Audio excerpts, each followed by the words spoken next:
والمحرم أو بل مجمرم يجوني من تحرم عليه تحريما مؤبدا بالنسب أو مساهرة أو أرداءة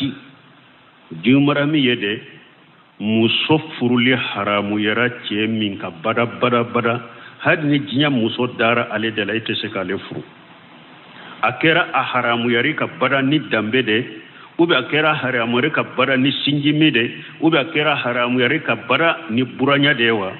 muso koni jumara mi yo ottigi de beno perfere latiga inshallah muso ka jumara mi ye ulude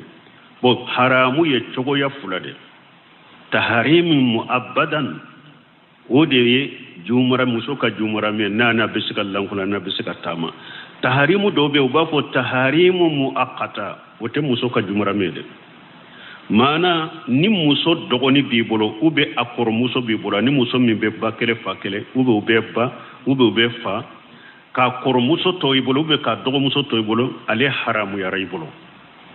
me ba fo ni de mataharimu muaqqata haramu ya de na dogo muso bibolo ba ma kor muso bibolo me na dogo muso ti bolo domi akor muso ti bolo domi ale dagariye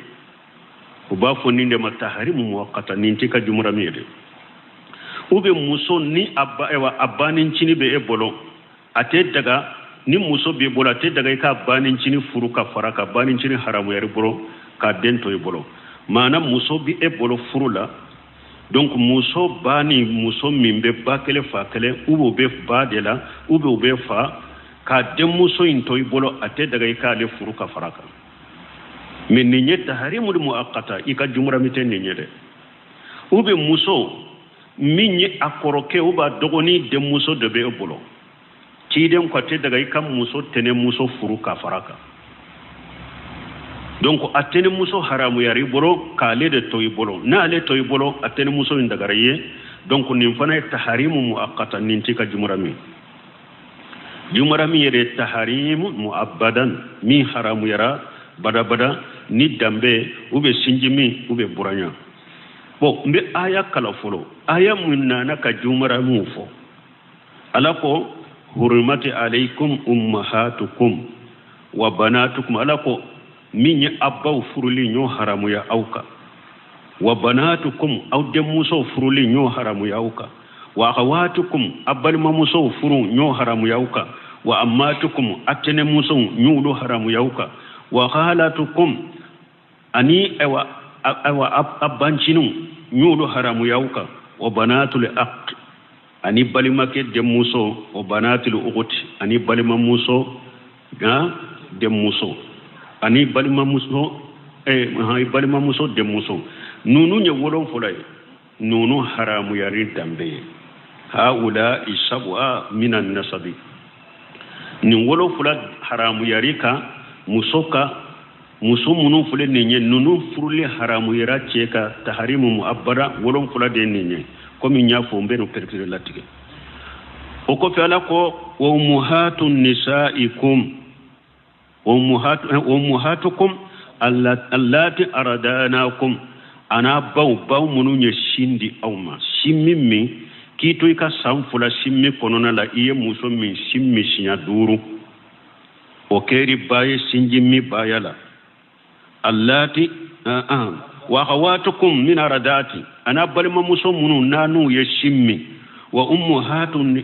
odete wa ummahatun nisaikum ana kam musoba ifur musoba donc na ko ummahatukum allati aradanakum wa khawatukum min aradati shinjimmi fanala musawolon fulade haramu yari boro o benafo yahrimu min aradati ma yahrimu min an-nasab parce que tiden ko dambe be penpe haramu yayika shinjimmi fana bo haramu yayika donc abe koni dambe la muso wolon fura furule haramu yarika shinjimmi la muso wolon fura furule haramu yarika nunu nyetani naniye oko fi ala ko wa ummahatun nisaikum ana kafuru muso baw wa rabaibukum ana yedde muso munul lamu allati fi hujurikum de muso munul lamuna akadu kono min nisaikum ni aw kam muso yusoro che wareye allati dagalitum bihinna muso mununa donna nuye فإن لم تكونوا دخلتم بهن نا يا سراما دون ni muso nunun baw ye fala junaha alaykum junubu taula donc ako de muso furu donc nunun be be na prepare la tigi ni nyede eye muso furu aya soro muso en furu la che worema enye aye de muso furu muso do de do a furulen tumbe che do ma aye de muso soro oye o ko fe o che o fatro be che ya bila e nana e o muso masina furu siri dem muso babolo dem muso mi ni asera furuma uba masera furuma dem muso koni do babolo dem muso yo soro che wore bo ni eye ni muso furu siri am dem muso i jumara mi do me sarati bala ka soro ina abaka kafo nyogonya ke ka dona e ka furu sahale ni ya ba furu ya kafo nyogonya furu ina furu sahale o wakati a dem muso in kera jumara mi ete sika de muso furu tuguni ni donna na baye ya ba furina ya ay baye ka fo nyonya ke do muso in kera jumara mi ete siko fura bada ni na ya soro e yen de muso sugu iya ba furu de siri ne ima donna ye ni ye bayi bila ka soro ima donna ye muso yi a de muso ete sika ke jumara mi de parce que daga hari ka de muso in furu nunu bebe na perpere latiga ni ala sunna ni wakati ya soro وحلائل أبنائكم أني أو دنكم كفر مسو إدنك كفر مسو وحرام يرائك ويك جمرمي وجمرمي دي برا برا الذين من أسلابكم دمونو نو بورا أو يري كوكولونا أي يري دنك من بوري كوكولونا يري دنك ولو دنك ومسو ويك جمرمي وفرلي حرام يرائك وأن تجمعوا بين الأختين ani aka balima muso fula furu ka fara ɲɔgɔn kan nin fana haramu yara aw bolo b'a fɔ nin de ma taharimu muwaqqata nin tɛ jumaraminw la dɛ nin ye taharimu muwaqqata illa ma qad salafa fo min tɛmɛna min kɛra ka tɛmɛ sani aya ka jigin inna allaha kana ghafura rahima ala ye sutura ni yafa masare ala ye hinna masare haja min radaati nunu fana nunu ye sinji mide wakajalika li ammatu min ardati wala qalatu min ardati nunu bena prepare latige kaba wala ambena jumra mi munun fo wolon fula haramu yarika dambe yorola wolon fula haramu yarika sinji mi yorola nani haramu yarika ni buranya e ubeye joliye cetani segi odeye wewa muso ka jumura mi nanya konte kata muso fe fanamba fo muso tani segi ulude haramu yarika wolon fula haramu yarika ni dambe wolon fula haramu yarika ni sinji miye nani haramu yarika ni buranya donc al maharimu min al qarabati sab'atu munu haramu yarika ni dambe wolon fula aba jantu la de parce que wakati jumrahamu yere jonye kasoronde laka nunun pelepele latige ka koro me wakati bew kanyini kalew bena jumrahamu al usulun nan ko munu haramu reka ni bali masurunyai afulo jumai al usulu ye munye ibora mununa wa hum al aba'u wal ajdadun wa in alaw سواء من قبل الأب أو من قبل الأم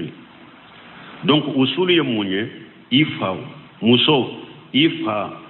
ani moke kata fo sanfe mana ifa ofa kata fo sanfe o ye muso ka jumara mi o ba fo nunu de ma al usulu ifuruli haramu yara nunu beka ifa ofa kata fo sanfe akera sa ni fa min fulen ninye ifa fanfela de wa ube iba fanfela de mana efa ofa haramu yarika kata iba fa ofa kata kote fula imbela ijumura mi nununye ifurule haramu yara nunun ka bada nin famura donc ni nyelde siriwye musofa ofa kata fo sanfe akera sa nin fa ya fa fanfela de do ubi iba fanfela de do mana ifa fa kata ubi iba fa kata nunu nye muso ka jumara mu ye donc muso ka furuli haramu yara nunu ka bada al furu fulana al furu munun bora ila uba fode mal furu munun bora ila wa hum al abuna'u wa abuna'u li abuna'i wa abuna'u li banati wa inna jalu furu ye jumay muso idde muso muso idenke ube idenke denke ube idde muso denke foka jigi kata nunu fana ika jumara me ka furulo haramu yara nunu ka bada muso furule haramu yara adenke ka muso furu haramu yara adenke denke ka muso furu haramu yara adem muso denke ka foka jigi kata donc nunu de al furu nunu nya muso ka jumara me nunye fulanay asalisu sabana al iqwatu balimaw sawan kanu iqwata athiqai amli abbi amli ummi balima sunya yoro la juman fara haramu yara sabana ibalima kew muso ka balima ke ye jumara mi ye furuli haramu yara ma bada balima ke juma akera sa ini o balima ke abe bakele fakele dewa ube abe fa de la ube abe ba de la ni ñi ka jumar haramu ye furuli haramu yara ninka bada bada e muso eni che mimbe bakele fakele ube ini che mimbe fa de la te ba ube ini che mimbe ba de la te fa ni ñi ka jumara mi de i ka furulu haramu yara ninka bada uba fo ninde ma al ikhwatu mais an fa fulade do de mfa dogoni ewa denkere do mfa dogoni de musoro de nunun de be bolola kala ne be lan kolonya so kono du kono be nyob do nyon ko be nyon ka balaw shita bo jiyan kono aka jumara me tu yede aka jumara mi ye balima ke minye ani min be bakele fakele ube fala ube bala sino balima to munum be balima kero a jumara mutede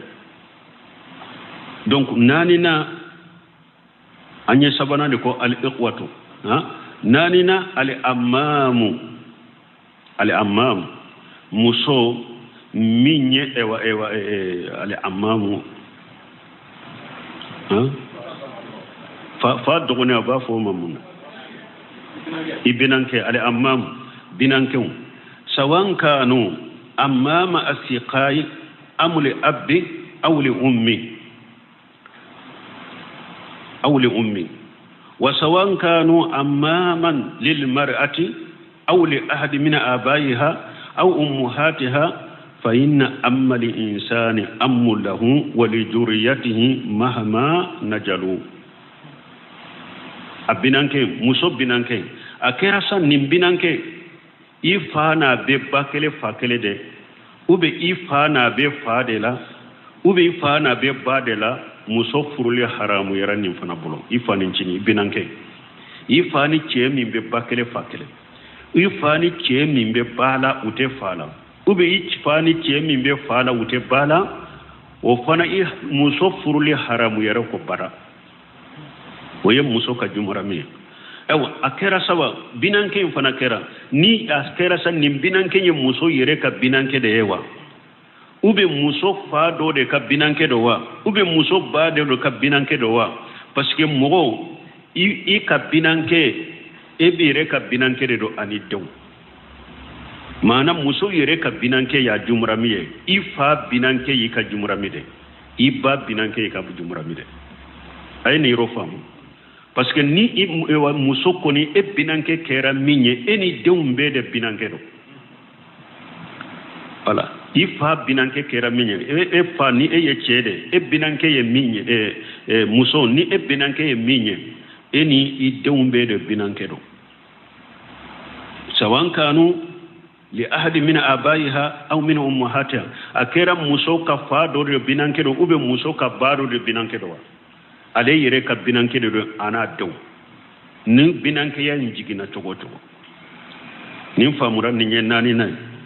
duruna al akhawalu benkew سواء كانوا أخوال أشقاء أم لأب أم لأم سواء كانوا أخوال للمرأة أو لأحد من آبائها أو أمهاتها فإن قال الإنسان قالوا له ولجريته مهما نجلوا دورنا من يأوى مسو أوى أبنك إبنك نمبنك أكرسا إبانا أبي باكل فاكل دوا ube ibana be fade ube ibana be badela ni nye muso ka jumra mide muso furuli haramu yara nimbenke ka bada ewa nimbenke ya fana akera muso yere ka benke de dowa ube ifa ka benke de dowa ube iba ka benke de do ka jigi kata ibenke de do ifuruli haramu yara fana la ninyo ka jumra mi ninde duruna wolo fulanna abuna'u al-aqawat wa abunai abuna'ihim wa abunai banatihim wa inna jalu sawan kanu ashiqa'a am li abbi am li ummi wolo fulanna abuna'u al-aqawat ibalimake abuna'u al-aqawati ibalima muso o denke ibalima muso o denke muso ibalima muso abuna'u al-aqawati ibalima muso o denkan wa abuna'u abuna'ihinna o abunai abunaihim ani balima muso denken o balima muso denke wa abunai banatihim ani balima muso demuso denkun wa inna jalu nu jigna togo sawankanu asiqa amule abbi amule ummi akerasa nim balima inu be bakele fakele ba ube unu be fare ube unu be badela ulu fana denken iyadu antemena al-ikhwatu balima kew amate molawa bo balima muso fana abuna ul ikhwatu al-akhawati balima muso fana uluka denkew e balima basuru wodete abuna ul ikhwatu wa abunaihim minye balima muso balima wala balima muso den wode benke yew abuna wala akhawati balma musu denken abunauhum wa abuna abunaihim anu denken den wa abuna banatihim anu dem musu denken wa inna jalu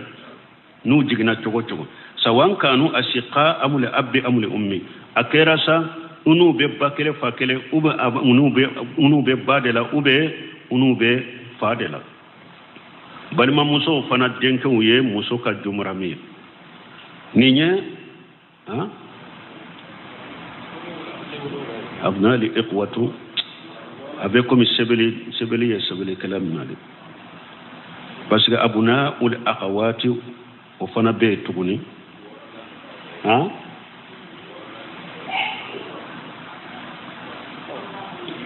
wolo fulana min bambolo e wa abuna ul akhawati o de fuleya ben katal fonin kono kan bo etana ci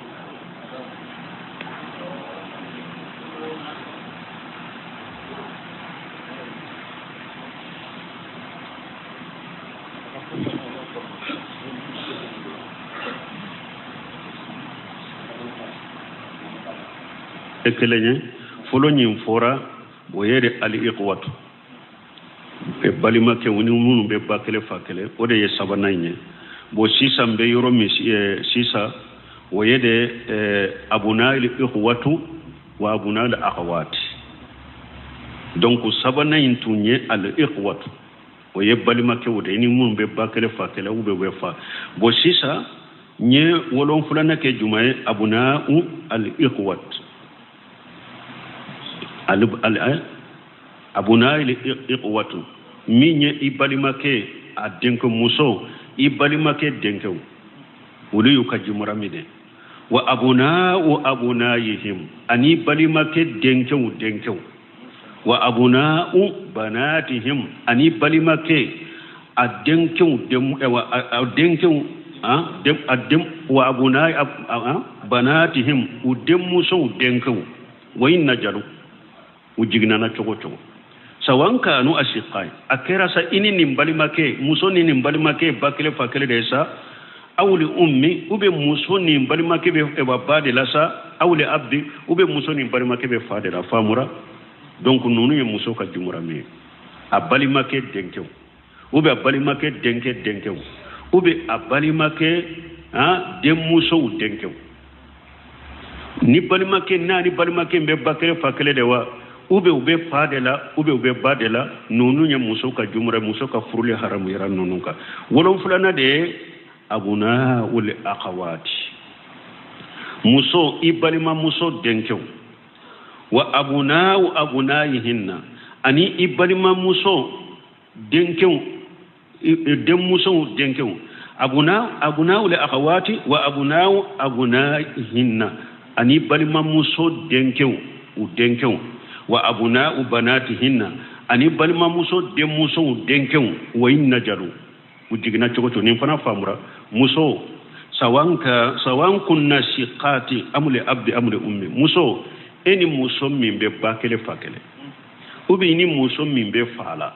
ubi ni muso min be bala de ate fala o muso denke ubi o muso denke ubi o muso dem muso denke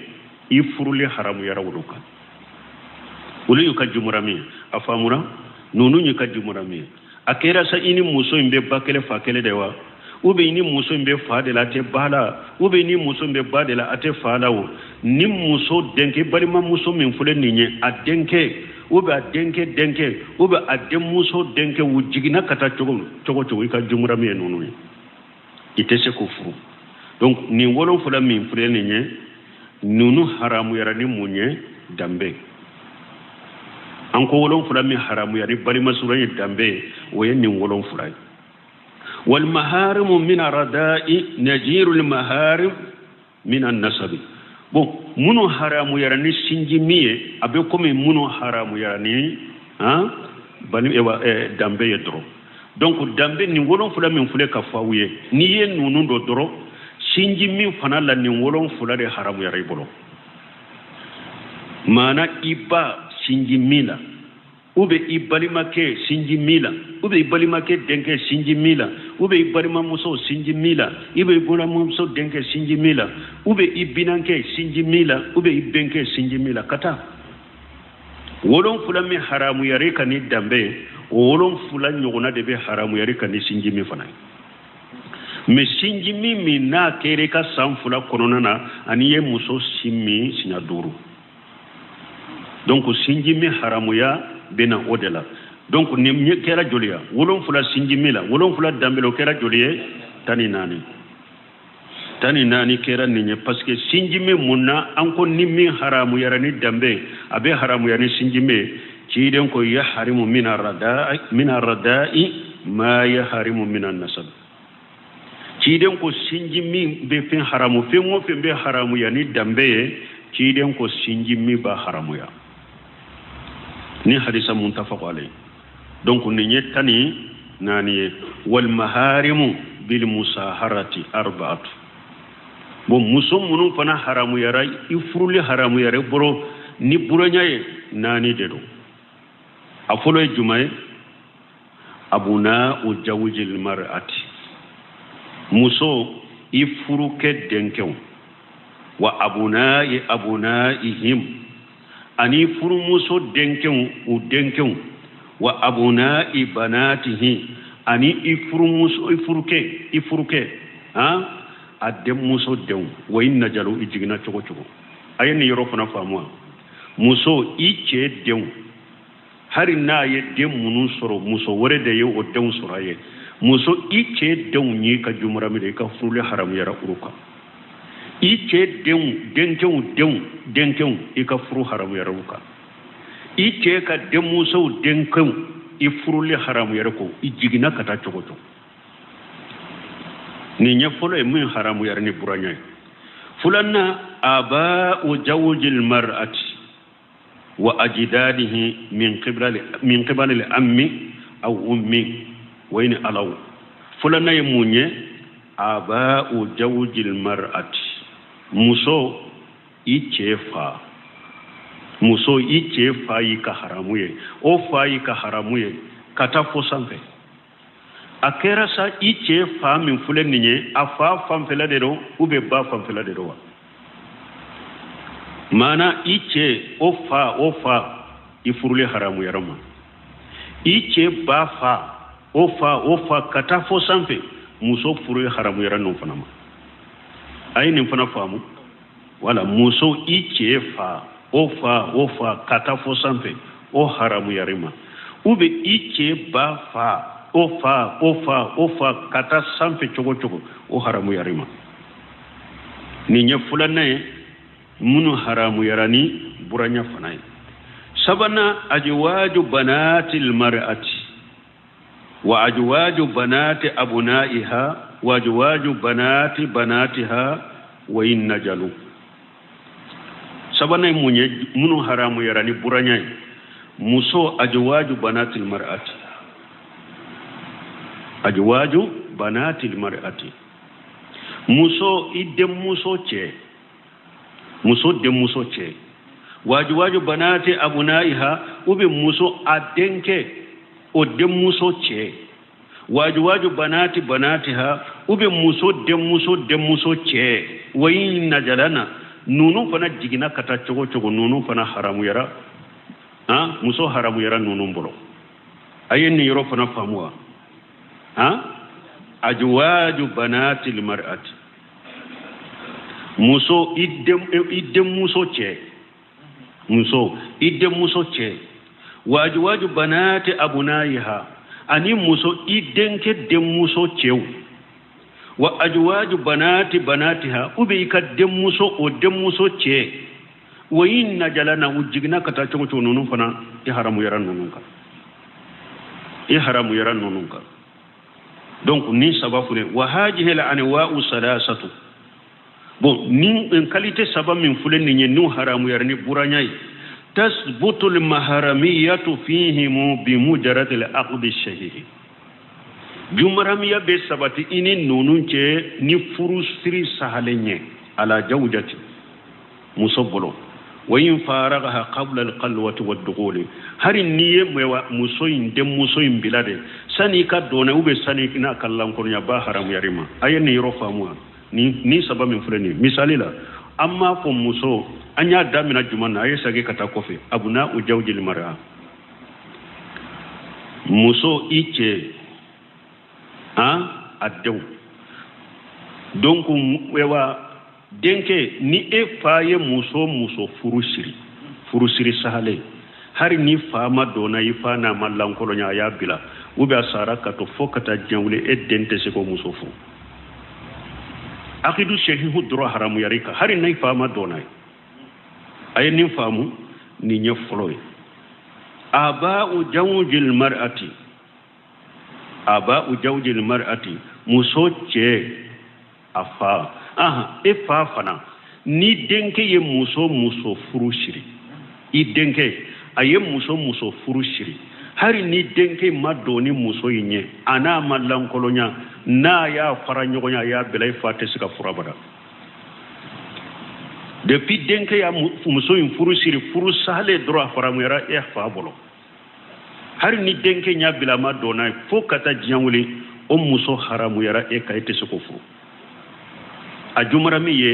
bil aqdi sahih ni de fulanay wa aya jantu nunu muhimmu ni nya fulanay sabanay jumaye an ko muso de muso ce muso ka jumramu do bon ni ye muso de muso furushiri a de muso e ma dona ya fara nyogonya abayi ma haramu e fokata jawle hari ni ma dona de muso nya ina mallan koronya ba haramu yarima depuis furushiri la dura ba haramu yarima abakeri ka jumra mi fokata jawle ete se ka furu donc ni saba min fulin ni nu haramu yara ni da ewa jumra mi bi doni teni ewa buranya jumra mi be doni ci haramu be doni ci ni aqidu shahid doro har ni ma dona ni saba donc nani na min haramu yarani buranya ajwaju ummuhatil mar'ati min ajwaju ummuhatil almar'ati muso ibache ibache ampule ko de fo yala nin ko bina prepare latigi muso bache a haramu yarika waju jaddatiha ani muso i ewa imma muso oche wayni alaw nu tara sanfe chogo sawa'u min qibali al-abdi aw min qibali al-ummi akerasa ibache min fuleninye afa ibache min fuleninye akerasa ba famfela de kata ube akerasa ifa famfela de kata i ewa akere fa famfela de katawu abede haramu yeka ajwaju ummuhatu limar'ati muso ibache ube muso ewa ifa bache nanko sewan kana min qabli al-ummi aw min qabli al-abdi lanyine yeninde muso ibache ika jumuramido ube muso iba fache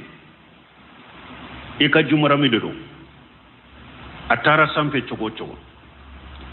مني لكني لا تثبت المهرمية في هؤلاء إلا بالوتي وهو الجماع في النكاح الصحيح من جمرمية تشكا سبتي إني نونونش أبدا فوق كفونيغونيان كاكي أني باتي كفونيغونيان سهل فرصهلنا فلو تزوج امرأة ثم فارغها قبل الجماع لم يكون محرما لبناتها وإن جلنا ni eye muso furushiri eye muso fusiri amma fo ya jantora amma fo iba chedewa ni eye muso furushiri muso inde muso ma haramu ma foro fo ni donana bay ni eye muso furushiri ade muso ma haramu ya fo aka soro i donana bay ini baye ka fo nyogonya sahalenke ni furu sahalenye wala de muso be haramu ka odela mais ni eya ba furu de shiri ne ima donai ina makka fo nyogonya ke ma donai ya bila adagaray ka de muso fu de muso ma farami wote haramu ye mani aqidu yede o be haramu yade ni donanai o de fulaw bolo aya kono aya laje warabaibukum allati fi hujurikum min nisaikum allati daghalitum bihinna idonani muso minyode de muso haramu yarima fa illam takunu daghalitum bihinna na yasru amadoni ubawiye fala junaha alaykum junubu tawlaka muso de muso nunufo muso da afurle tumbe chedoma chey nyabila ube chey fatro kato alebe ade muso be de muso fana balu yara eye muso inde nyini ka furushiri